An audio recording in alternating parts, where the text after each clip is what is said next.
ilo nähdä seuraavaa sukupolvea palvelemassa, koska tottahan se on, että haluttiinko sitä tai ei, niin aina tulee se aika jossain kohti, että viestikapulan pitäisi siirtyä seuraavalle. Ja ainakin minä myös iloitsen siitä, vaikka itse ehkä on vielä tässä ikään kuin välissä oleva sukupolvea, niin iloitsen siitä, että voi nähdä sellaisia henkilöitä, jotka mä ajattelen, että pystyy viemään sen kapulan kauemmas kuin mihin minä itse pystyisin viemään, koska sehän viestissä on tarkoituksena seuraavan vie sen pidemmälle kuin mihin minä voisin sen viedä. Voit avata Raamatusta Hakkain kirjan, jos sinulla on tuo sana, mikä on kokenut tätä päivää varten, niin on pääosin tuosta Hakkain kirjasta. Jos kuuluu huonosti taakse, niin jos voi laittaa vähän isommalle sieltä, näyttää olevan vähän ehkä pienemmät kuin joskus on. Kerro ihan lyhyesti tuon Hakkain kirjan tilanteen taustaa. Elettiin pakkosiirtolaisuuden jälkeistä aikaa. Israelin ja Juudan kuningaskunnat oli sortuneet synnin ja tottelemattomuuden tähden. Ja heidät oli viety pakkosiirtoon Babyloniaan. Ja silloin myös Salomon aikaan rakennettu Herran temppeli tuhottiin. Persia oli supervalta ja hallitsi suurta osaa maailmasta. Ja tuon ajan Persian kuningas tunnetaan nimellä Koores tai Kyros suuri. Herra oli herättänyt Kooreksen sydämen, ja niin Koores oli antanut käskyn temppelin jälleenrakentamisesta. Esran kirjassa kerrotaan, kuinka kansaa palasi sitten 70 vuoden jälkeen takaisin Jerusalemiin. Ja he alkoivat rakentaa Herran temppeliä. Kooreksen käskystä myös aarteita alettiin palauttaa tuon temppeliin. Ja he alkoivat rakentaa. Mutta Esran 4. luvusta näemme, että nuo rakennustyöt keskeytyivät. Ja niin temppeli jäi keskeneräiseksi. Kansa oli palannut omalle maalleen, mutta Herran temppeli oli raunioina. Ja tämän ajan keskelle Herra nosti profeetta Hakkai. Ja Hakkai 1. luvusta luen pikkusen lyhennelle, että meillä säästyy aikaa, niin toki voit lukea sitten itse vaikka kokonaankin tuon kirjan hyvin, vaikkapa kotona, jos ei nyt ei. 1. luvusta ja 2. jakeesta eteenpäin ja pikkusen tuosta pätkin. Näin sanoo Herra. Tämä kansa sanoo, ei ole vielä tullut aika rakentaa Herran huonetta, mutta profeetta Hakkain kautta tuli tämä Herran sana. Onko sitten aika teidän asua paneloiduissa taloissanne, kun tämä talo on raunioilla? Ja nyt Herra Sebaot sanoo näin, tarkatkaa elämään. Te kylvätte paljon, mutta saatte vähän satoa. Te syötte, mutta ette tule kylläisiksi. Te juotte, mutta janonne ei sammu. Te pukeudutte, mutta teidän ei tule lämmin. Ja palkkatyöläinen panee työnsä palkan rikkinäiseen kukkaroon. Nouskaa vuorille, tuokaa puita ja rakentakaa temppeli, niin minä miellyn siihen ja näytän kunniani, sanoo Herra. Te luulette saavanne paljon, mutta saatte vähän. Te tuotte kotiin, mutta minä puhallan pois. Miksi, kysyy Herra. Minun huoneeni tähden, se on raunioina, mutta te juoksette kukin oman huoneenne hyväksi. Sen vuoksi taivas pidättää teiltä kasteen ja maa satonsa. Se vaivaa ihmisiä ja eläimiä ja kaikkea kätten työtä. Jotenkin mä ajattelen, kun katson Suomen kansan tilannetta, niin se on hyvin samankaltainen kuin tämä Jumalan kansan tilanne oli tuohon aikaan. Että tämä kansa rakentaa paneloituja talojaan kyllä, tekee työtä aamusta iltaan ja yrittää kerätä omaisuutta. Käy kouluja pitkälle, solmii suhteita eri puolilla. Ja en nyt halua puhua politiikkaa varsinaisesti, mutta uskon, että monet on havainnut myös tämän. Se, mitä valtio tienaa ja säästää omien kansalaisten selkänahasta, niin nekin rahat menee toisten kansojen laskujen maksuun. Ja kun tämä kansa säästää lanteen taskun pohjalle, ne ikään kuin valuu taskun pohjasta pitkin tietä, eikä jää sen omaan käyttöön. Tämä kansa panee työnsä palkan rikkinäiseen kukkaroon. Itse asiassa mä laskin sitä jopa tässä tämän lukuvuoden aikana, että 100 palkankorotus jos tulee, niin jos tässä huomioon vielä työnantajan niin sivukulut, niin siitä korotuksesta lopullinen verotus on vahvistettu, niin siitä jää niin 30 itselle ja 70 menee valtiolle. Ja jos sillä 30 käy ostamassa bensaa bensapumpulta, niin siinä on 75% veroa. Niin siitä jää alle 10 itse asiassa saa bensaa sillä 100 palkankorotuksella ja loput menee valtiolle. Tämä kansa panee työnsä palkan rikkinäiseen kukkaroon. Tekee paljon työtä juoksee pää kolmantena jalkana oman huoneensa hyväksi. Mutta silti se ei saa siitä todellista siunausta, koska taivas on pidättänyt sen siunauksen.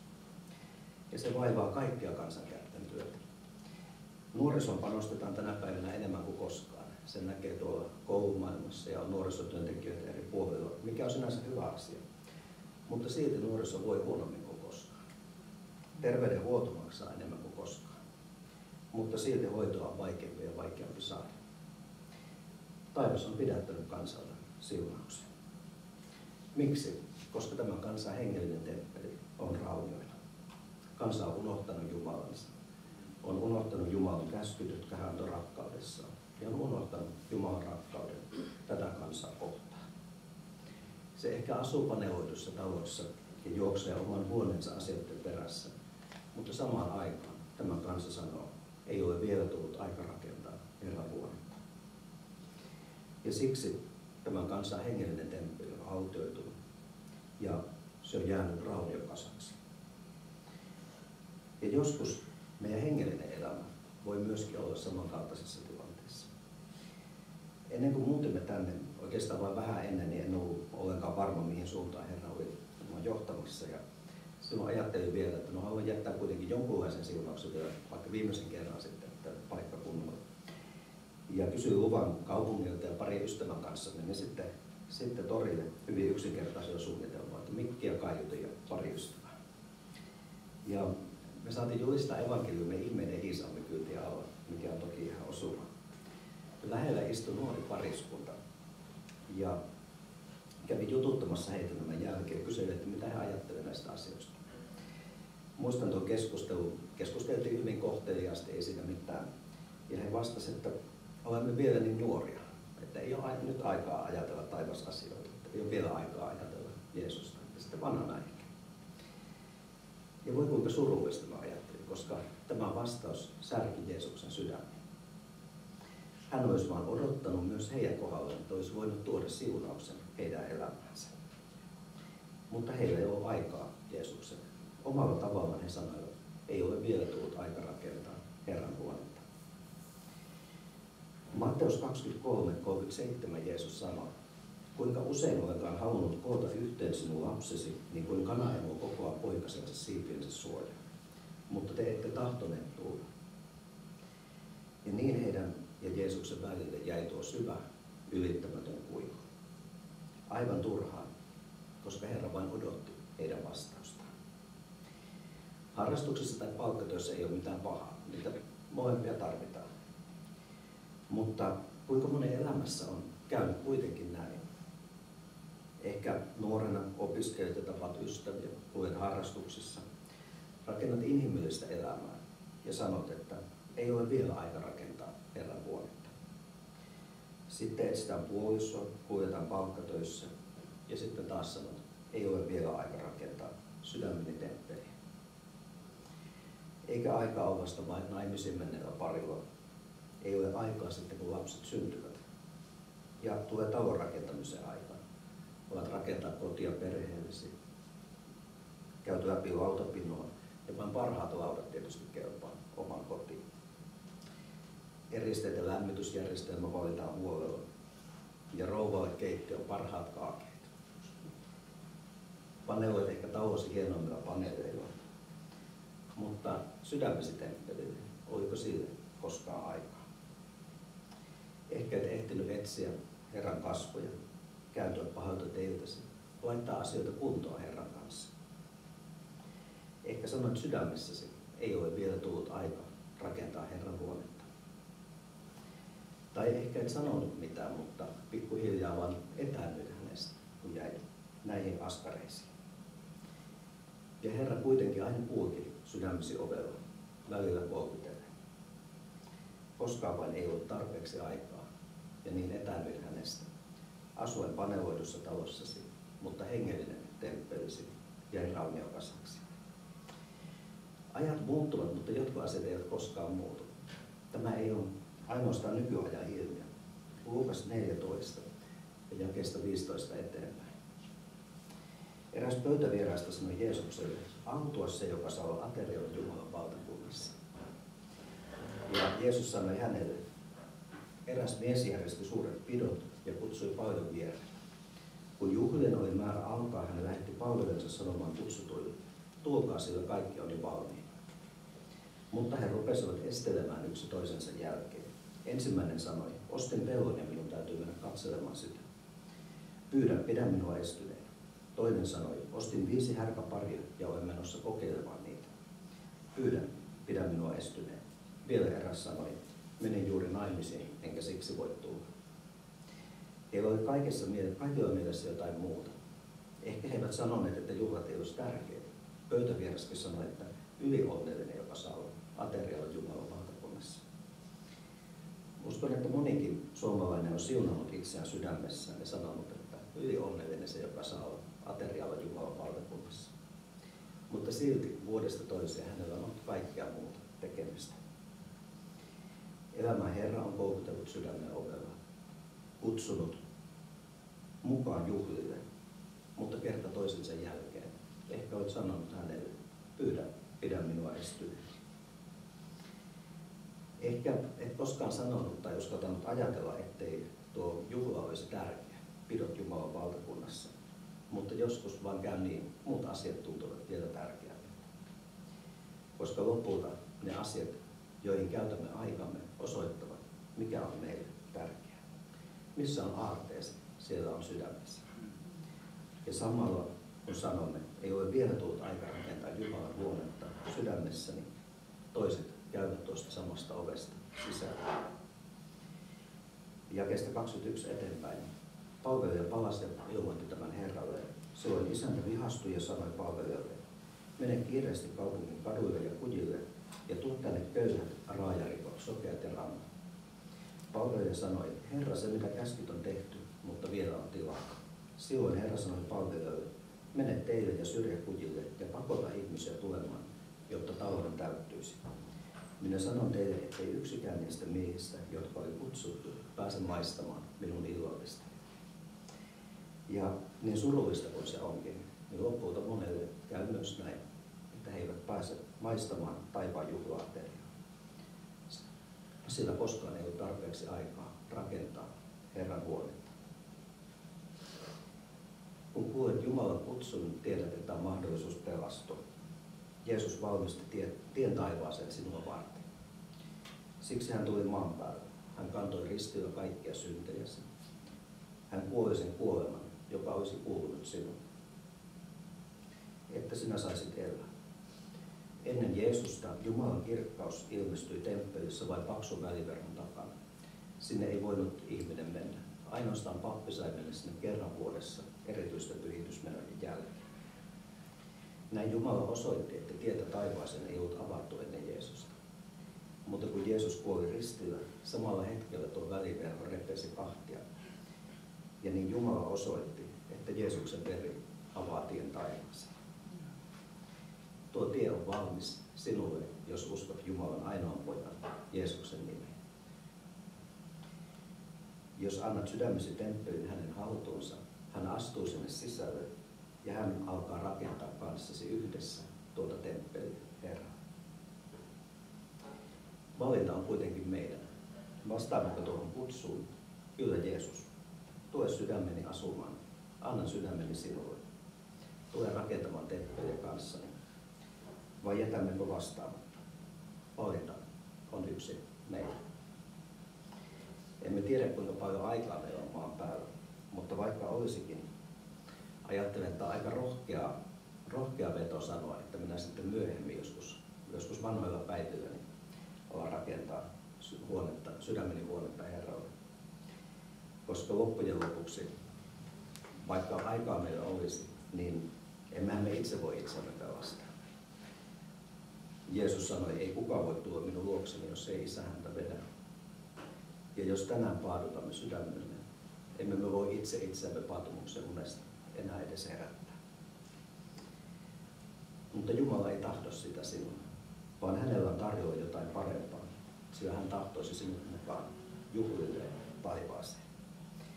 Siksi hän sanoo vielä nyt kun on aikaa. Hebrealaiskirja 3:7. Sen tähden niin kuin Pyhä Henki sanoo, tänä päivänä jos te kuulette hänen äänensä, älkää paaduttako sydäntä. Ja meillä on selityksiä kaikenlaisiin tilanteisiin, varmasti jokaiseen mahdolliseen tilanteeseen. Matteus 8:21-22 kertoo miehestä, joka vastasi Jeesuksen kutsuun. Herra, salli minun ensin mennä hautaamaan isäni. Mutta Jeesus sanoi hänelle, seuraa sinä minua ja anna kuolleiden haudalle kuolleensa. Tuossa kohdassa mietin aina, että miksi Jeesus oli niin tyly, että eikö edes hautajaisia olisi voinut pitää. Niin tärkeitä kuin hautajaiset ovatkin, niin tietysti voisi ajatella, että elämän Herran kutsu on vielä tärkeämpää. Varmaan se näinkin on, mutta silti mietin aina, että miksi Jeesus oli niin tyly tälle miehelle. Mutta sitten jostain tuli ajatus, että kuka sanoi, että miehen isä oli kuollut. Ja tietysti ensiksi ajattelin, että no tietysti se oli kuollut, mutta oikeastaan kun luen tuota kohtaa uudestaan ja uudestaan, niin siinä ei tosiaan sanota missään kohtaa, että isä olisi kuollut. Vaan tuo mies moi sanoi, että salli minun ensin käydä hautaamassa isä. Ei isä ollut edes kuollut. Se oli vain tekosyy tälle miehelle. Se oli hänen tapansa sanoa Jeesukselle, ei ole vielä tullut aika rakentaa Herran huonetta minun sydämessäni. Mene tänään pois Jeesus. Vielä minulla ei ole aikaa sinne. Varmasti aina löytyy jotain tärkeämpää. Aina me keksimme jonkun syyn. Mutta lopulta aikaa ei enää ole. Siksi haluan sanoa sinulle, jos olet ajatellut laittaa asioita kuntoon Herran kanssa. Ei kannata enää jäädä odottamaan. Anna kuolleiden haudata kuolleensa. Sillä sinä voit tänä päivänä alkaa rakentaa temppeliä, sydämesi temppeliä Herralle, nousta vuorille, tuoda puita ja rakentaa temppeliä Herralle. Ja kun sen teet, hän näyttää kirkkautensa sinulle, kuten näytti Israelille. Voi olla, että joskus murehdimme, miksei elämässä ole siunausta tai miksei meidän elämässä ole rauhaa. Ja helposti alamme silloin taistella ja työskennellä enemmän. Juosta oman huoneemme hyväksi ja monesti niissä tilanteissa tämä sydämen temppeli jää taka-alalle. Helposti ajattelemme, että nämä ajalliset asiat, ajalliset siunaukset, niin jotenkin Jumalan valtakunnan etsiminen vähentäisi näitä ajallisia siunauksia. Ja aikanaan minäkin tein niin. Juoksin opintojen perässä, sen vähäisenkin rahan perässä, että työtä saisin, kaiken muun perässä ja jätin Herran taka-alalle. Välit monien ihmisten kanssa olivat solmussa. En luottanut viranomaisiin. Vaimon sairaudet rasittivat. Rahat eivät riittäneet opiskelijoilla mihinkään. Mutta sitten aloin etsiä Herraa ja hänen vanhurskauttaan, Jumalan mielenmukaisuutta elämässäni. Laitoin sen etusijalle ja huomasin, ettei mennytkään niin kuin luulin. Ajattelin, että tuo ajallinen, se olisi pois ajallisesta siunauksesta. Joten luovutin kuitenkin elämäni Herran varaan, aloin nousta vuorille, tuoda puita, tehdä vähän työtä, että rakentaisi sydämeni temppeliä Herralle. Laittaa kuntoon niitä asioita elämässäni, jotka eivät ole Jumalan mielen mukaisia. Annoin anteeksi ja pyysin anteeksi. Maksoin 10 pienestä opintotuesta. Ja tiedätkö mitä huomasin? Yllätyksekseni myös siunaukset alkoivat virrata elämään, vaikka en ollut tätä odottanut. Kun luovuin katkeruudesta, aloin saada myös hyviä ihmiskohtaamisia ja ihmissuhteita, vaikka olen tehnyt sen Herran tähden, sydämeni temppelin tähden. Töitä en ollut saanut yrityksistä huolimatta opiskeluaikana, mutta kun maksoin 10 viimeisistä rahoista, niin kerran jouduin jättämään ostokset kassalle, kun olin tuomassa ruokaa kotiin itselle ja lapsille, kun ei ollut rahaa. Mutta sen jälkeen töitä on riittänyt niin paljon kuin olen jaksanut tehdä. En ole rikastunut, mutta puutetta mielestäni ei talossamme ole ollut.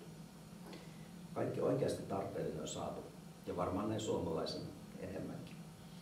Varmaan sitä pärjäisi vähän vanhemmallakin Raamatulla kuin tämä, tai vähän vanhemmallakin puhelimella. Ja Niinan sairaudet. Valittamisen sijaan aloimme rukoilla. Ja yhtenä juhannuspäivänä kokousteltassa Niina sulki silmänsä, ja kun hän avasi silmänsä, Herra oli parantanut sokean silmän. Ja yhtenä kesäiltana Herra puhalsi Niinan kuuron korvaan, ja sillä hetkellä myös se poksahti auki. Tuolta ajalta opin sen, minkä Jeesus oli kertonut jo 2000 vuotta sitten. Etsikää ennen kaikkea Jumalan valtakuntaa ja hänen vanhurskauttaan, niin teille annetaan myös lisäksi kaikki tämä. Ja niin kuin toinen lukutapa kertoo, niin teille kaikki muukin lisätään. Elämässä tulee paljon ahdistuksia ja en yritä selittää sitä pois. Mutta kohdallani siunauksen virrat olivat tyhjentyneet siksi, että olin etsinyt kaikkea muuta. Ja teoillani olen sanonut Herralle, ei ole vielä aika rakentaa sinun temppeliäsi sydämessä. Ja näin oli itse padonnut nuo siunauksen virrat. Herra ei tarkkaa ainoastaan sanoja, vaan myöskin tekoja, mihin annamme aikamme. Mutta kun Herra herätti henkeni, minun oli mahdollista alkaa tehdä työtä sydämeni temppelin rakentamiseksi. Palataan tuohon Hakkai-kirjaan, se 1. luku ja jae 14. Ja Herra herätti Juudan käskynhaltijan Serubbaabelin hengen ja ylipappi Joosuan hengen ja koko jäljellä olevan kansan hengen. He tulivat koolle ja alkoivat tehdä työtä Herran Sebaotin, heidän Jumalansa temppelin rakentamiseksi. Ja samoin Herra tahtoo herättää sinunkin henkesi, että voisit jälleen rakentaa täydellä teholla Herran Jumalasi temppeli sydämessäsi. Hakkai 2, 3. jakeesta eteenpäin.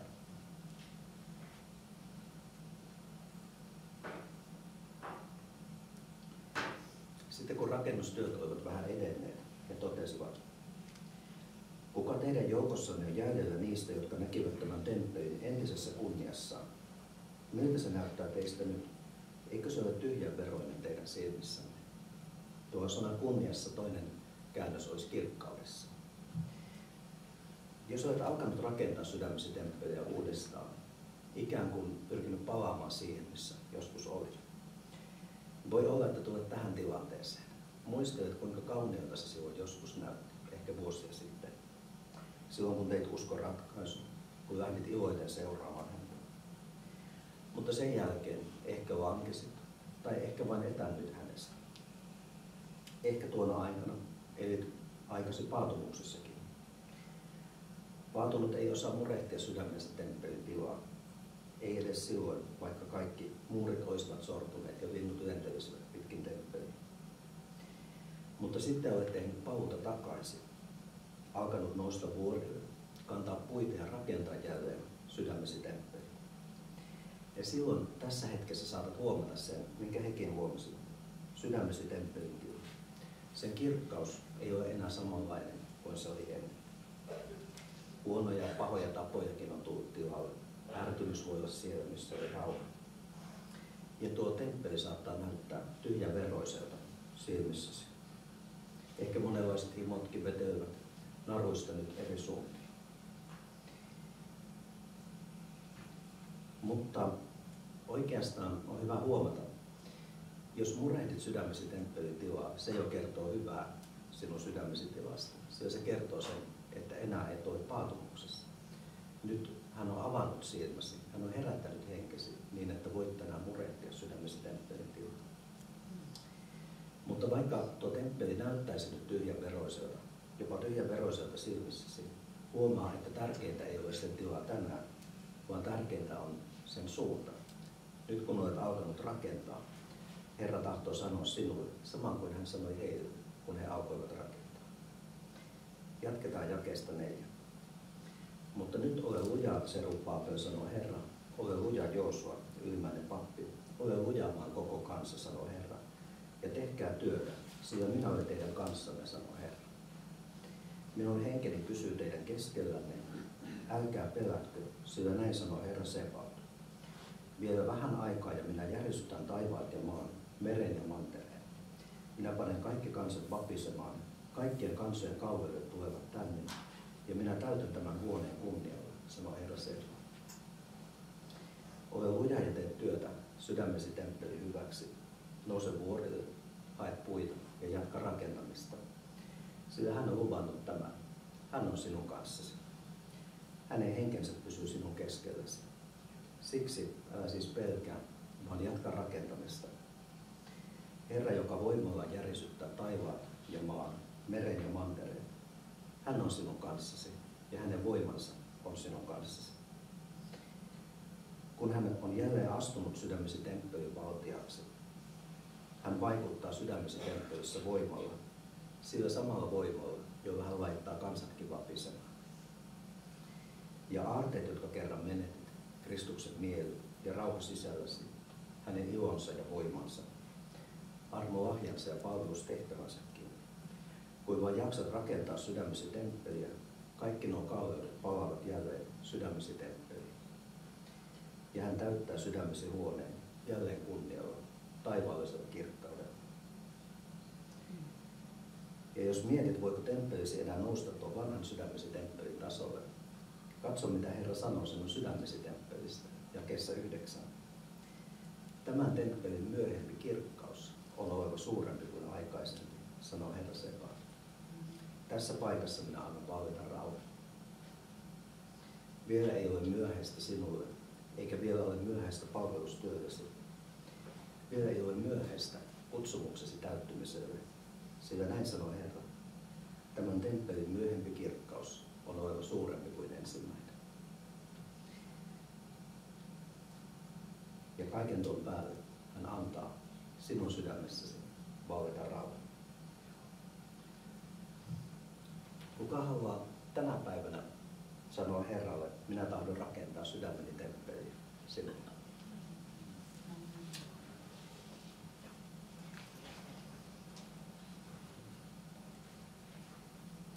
Ja jos haluat tänään sanoa Herralle myös tahdon uudistua, asettaa Herran temppeli jälleen ensimmäiselle sijalle elämässäni, ja voit tulla vaikka lopussa eteen, niin voimme siunata yhdessä sinua